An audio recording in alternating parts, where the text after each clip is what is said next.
Pangulong Bongbong Marcos at US President Joe Biden magpupulong sa White House sa May 1. Ayon sa Press Secretary ng Amerika, doon pagtitibayin ng Amerika ang kanilang pangakong depensahan ang Pilipinas.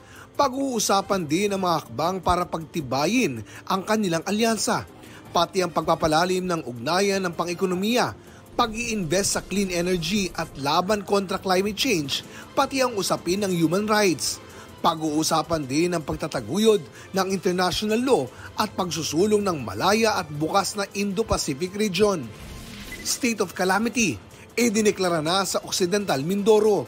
Yan ay para magamit ng lalawigan ang calamity fund nito para tugunan ang problema sa supply ng kuryente. Paliwanag ng NGCP, wala nang pambili ng krudo para sa power generation ang orihinal na supplier ng kuryente roon. Hindi raw kasi nababayaran ng Napocor ang subsidy nila. Ang Energy Department nasa proseso na raw ng pakikipag-usap sa isang bagong supplier ng kuryente para mabigyan ng 24 oras sa supply ang probinsya.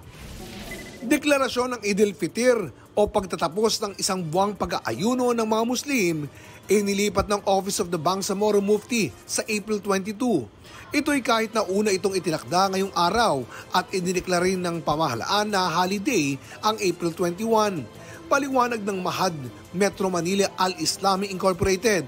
Nakabase ang deklarasyon ng Eid al-Fitr sa kung kailan makikita ng local authorities ang bagong buwan. Pero ayon sa National Commission of Muslim Filipinos at sa Pag-asa, walang naitalang moon sighting ngayong araw. Para sa GMA Integrated News, Oscar Oida ang inyong saksi. Makaigang saksiyan ng unang pasok ng mga balita. Maaaring mapanood ang saksi at ang iba pang GMA Newscast sa youtube.com/GMA News. I-click lang ang subscribe button sa mga kapuso abroad naman.